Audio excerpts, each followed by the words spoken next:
అన్నింటిలో వైకుంఠ ఏకాదశి చాలా ప్రత్యేకం. మార్గశిర బహుళ ఏకాదశిని వైకుంఠ ఏకాదశి అని, ముక్కోటి దేవతలు తిరిగే తిథి కనుక ముక్కోటి ఏకాదశి అని, పరమ ఏకాదశి అని, సాక్షాత్తు విష్ణు స్వరూపం కనుక కృష్ణ ఏకాదశి అని అంటారు. నారాయణుడు పాలసముద్రంలో కార్తీక మాసం శుక్లపక్ష ద్వాదశి నాడు నిద్రలేస్తాడు. లేచాక మార్గశిర శుక్ల ఏకాదశి వరకు లోకపోషణ కొరకు సంచారం చేస్తాడు. ఆ సమయంలో ఆయనని ఆరాధించి ఉపాసన చేసిన వాళ్ళని రక్షించడం కోసం వైకుంఠం విడిచి ఒక రూపం ధరించి వైకుంఠానికి ఉత్తర దిక్కున ఉన్నటువంటి 7 ద్వారాలు తెరుచుకుని బయటకు వస్తాడు.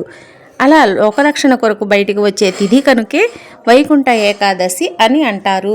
ఉత్తర ద్వార దర్శనం చాలా ముఖ్యమైనది. ఈ రోజున శ్రీ మహావిష్ణువు ఉత్తర ద్వారం గుండా వచ్చి దేవతలను ఆయనని నమ్మి ఉపాసన చేసిన వారిని రక్షిస్తాడు.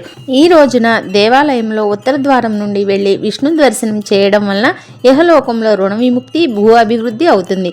భార్యాభర్తల మధ్య మనస్పర్ధలు తొలగుతాయి. కుటుంబం అభివృద్ధి అవుతుంది. మోక్షం వస్తుంది అని ప్రతీతి.